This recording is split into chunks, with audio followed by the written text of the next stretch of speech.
변리사 조아저씨의 브랜드 상담소. 변리사 조아저씨의 브랜드 상담소는 조변리사의 25년 경험과 지식을 나누는 곳입니다. 변리사이자 브랜드 전문가인 조아저씨를 만나보세요. 자, 오늘의 주제는 일반인들은 상상하지 못하는 상표 등록이 거절되는 이유, 그 첫 번째 이유입니다. 많은 분들이 내 상표가 기존에 등록된 것이 없으면 등록이 가능할 거라 생각을 해요.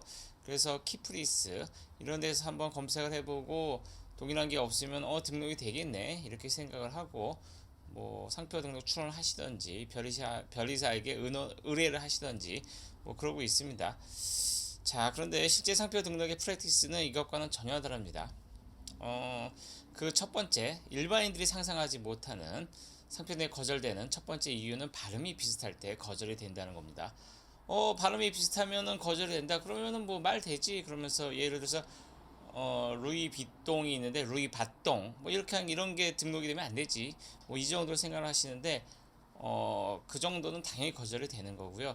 실제 사례를 보면은 좀 의외의 경우로서 거절되는 경우가 많습니다. 자, 한번 실제 사례 하나 들어볼게요.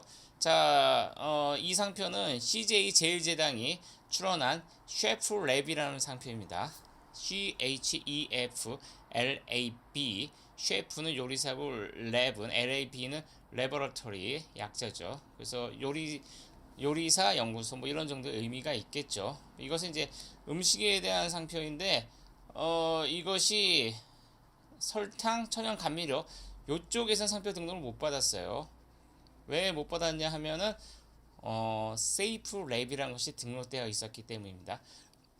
자, 여기서 지금 보이는 것은 특허청이 거절 이유를 제시한 것인데 보면은 셰프랩 왼쪽에 셰프랩이 보이죠. 그 다음에 오른쪽에 세이프랩이 보이죠. 그렇죠? 그래서 요거에 대해서 거절 이유에 대해서 특허청이 왜 거절한다고 말을 했냐면은 이 출원 상표 셰프랩은 타인의 선등록 세이프랩과 칭호가 매우 유사합니다. 이렇게 해서 거절을 내렸습니다. 그렇게 해서 이 상표는 등록을 못 받았어요. 좀 사실 깊이 생각해 보면은 이 발음이 셰프랩이고 하는 세이프랩이니까 사실은 이거는 발음이 좀 많이 다르긴 해요. 만약에 이제 미국 사람들 입장에서 본다 그러면 참 어처구니 없다 이렇게 얘기할 수도 있겠죠. 근데 이제 특허청의 경향은 이거를 좀 한글로 써놓고 그냥 읽는 경향이 있는데 그렇게 한글로 써놓고 읽었을 때 하나는 셰프랩 그 다음에 또 하나는 세이프랩 이렇게 되니까 단지 이 하나 차이 정도의 발음의 차이가 있는 거고 그래서 오인 혼동될 수 있다. 서로 비슷한 것으로 오인 혼동될 수 있다. 이렇게 해서 거절이 된 겁니다. 또 하나의 사례를 들어볼게요. 또 하나는 브레인스케이프라는 상표입니다. 이것은 브레인과 그 다음에 스케이프, 랜드스케이프 그런 데서 사용되는 스케이프가 결합이 된 거죠. 그래서 브레인스케이프 이거는 두뇌의 지평 이런 정도의 의미가 있겠죠. 학습지에 대한 브랜드입니다. 근데 이것이 브레인스랩 그 다음에 주식회사 브레인스랩 요것 때문에 등록이 거절된 거예요. 브레인스랩도 이것도 학습지에 관한 것인데 이것도 특허청의 거절 이유를 보면은 칭호가 유사하여 등록을 받을 수 없습니다. 이렇게 얘기하고 있어요. 자, 여기 브레인스랩 그 다음에 주식회사 브레인스랩이 보이죠. 정기과 뇌물 학습지에 대한 겁니다. 자, 이 하나는 브레인스케이프고 하나는 브레인스랩인데 이것까지도 발음이 유사한가?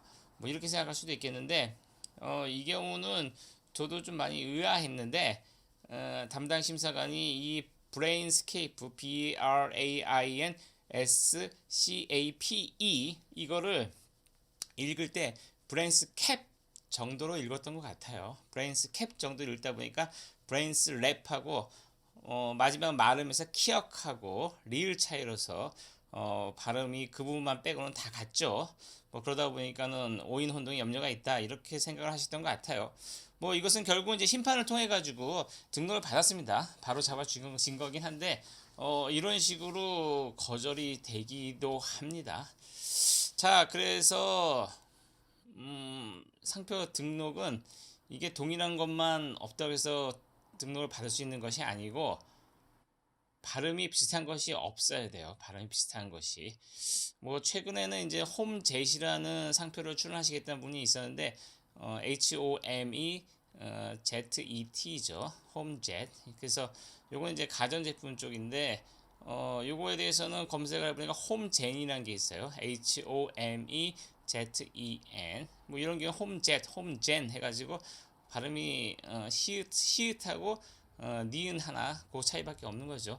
이런 경우도 등록 거절될 가능성이 높아요. 그래서 이 회사는 이름을 바꿨습니다. 홈지오 이렇게 해서 출원을 했고요.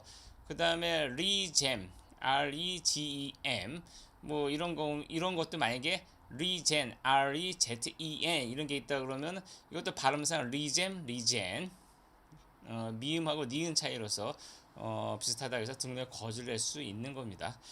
따라서 이 상표의 등록 가능성을 평가를 할 때는 발음이 비슷하냐 이걸 놓고 봐야 되고, 그 다음에 발음이 비슷한지에 대해서는 좀 일반인들의 판단과 특허청의 판단이 좀 다를 수 있어요.